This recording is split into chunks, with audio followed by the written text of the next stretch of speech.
All right. Tyson, obviously a vicious win in September, kind of back to the violent ways. I mean, talk to me about that performance and kind of what you thought of yourself. Yeah, it doesn't get much better than that. It's going to be hard to beat with the home crowd, the finish, the celebration, the talk, being with family, having all my fans there and supporters. It's going to be very hard to beat. Yeah, it was a memorable moment for sure. And then 5 months away, I wonder if that's tough for you. I mean, knowing the time that you missed, right? Yeah. Is it difficult for you to have this kind of time before fights, or is this okay? The time off, I actually wanted to fight a lot earlier. I was trying to get an earlier fight, so it just worked out how it's supposed to. But, it's not a bad thing. I was still keeping up my training, so is what it is. Just keep going. And then it ended up being a short camp anyway, so 4-week camp. That's weird how it works out like that. But I wonder if that's challenging for you, because you said you get time to heal, you get time to get better, right? But you think about the years that were missed. Do you get anxious, like, man, time's running away from me? Nah, I'm just getting there. Like I feel good where I'm at right now. So,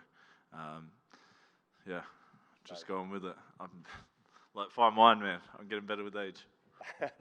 And by the way, I should say you weren't fighting, but you were staying busy being a gladiator, right? How did that whole experience unfold? Yeah, that was cool. I think my manager hit me up and was like, "Do you want to be a gladiator?"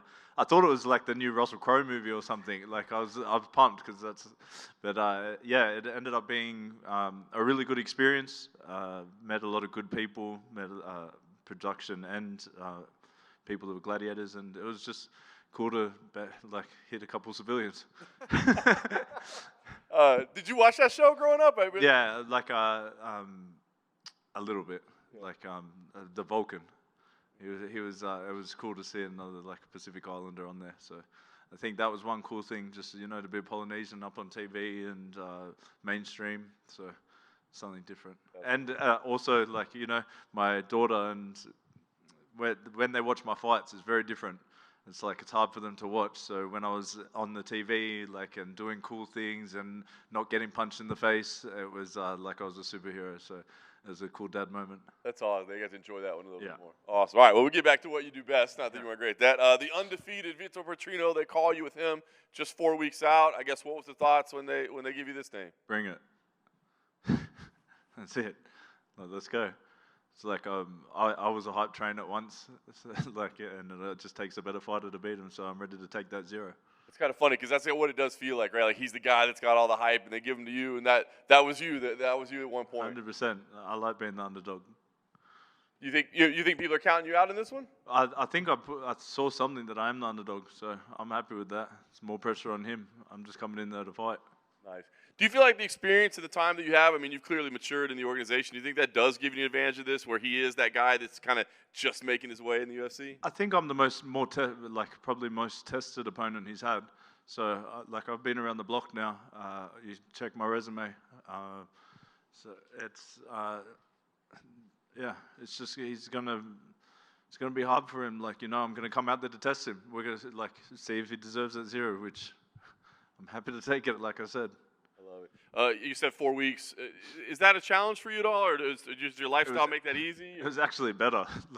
One, I didn't have to spend as much time away from my daughter, and 2, my body feels amazing.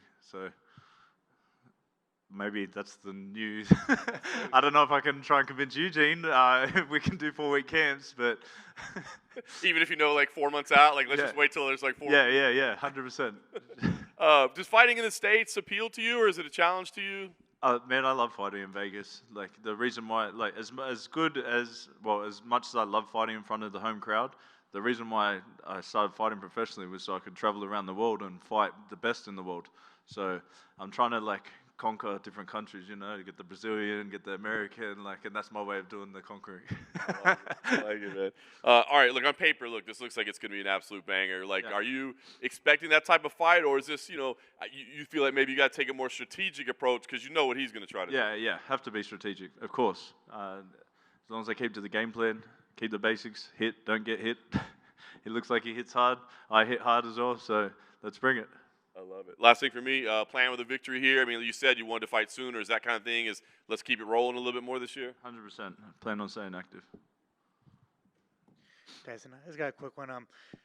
I guess how does it feel to finally be active again and fighting twice a year? You know, obviously you had that long break of injuries, and you've shared, several times that was very hard on you. But now that you're active, like, how's the feeling like? Just, man, doing what you love every day there's nothing that compares to it. So that break made me appreciate it more, and the break was also supposed to happen. It was like the man that I became in that, the lessons that I learned, getting over hardships. It's all part of it, and it's helped build me into the fighter I am now.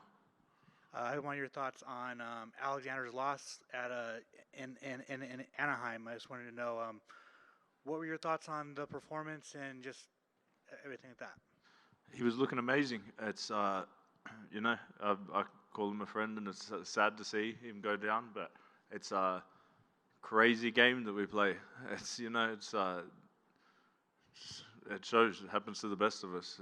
You're only ever one punch away, and it was definitely sad. It was a sad day, but had to go eat some food after that. It's like, but yeah, it is what it is, and I'm sure he'll be back. Yeah. And then in your division, the title's up for grabs at UFC 300. I just wanted your early pick for the winner of that between Pereira and Hill.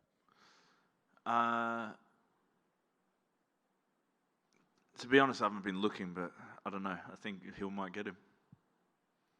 Yeah. Thanks.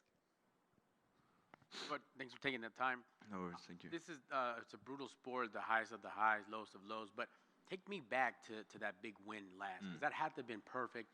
You're in the zone, even down to putting the sword into the, where does that rank as far as your finishes? Like that's for the one. Top 2 for sure.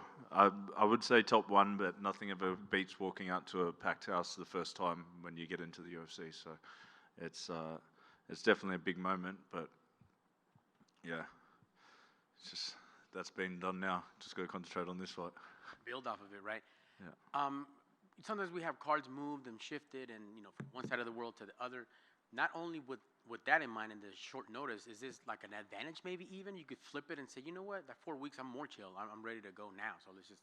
Yeah, I haven't really thought about that. I'm ready to go, so it wouldn't matter if it was on 1 day notice, but I'm just, I want to fight. Excellent. Look forward to it, and good luck on Saturday. Shout out to Junior Topper. Thanks for that. All good? Thank you very much, sir.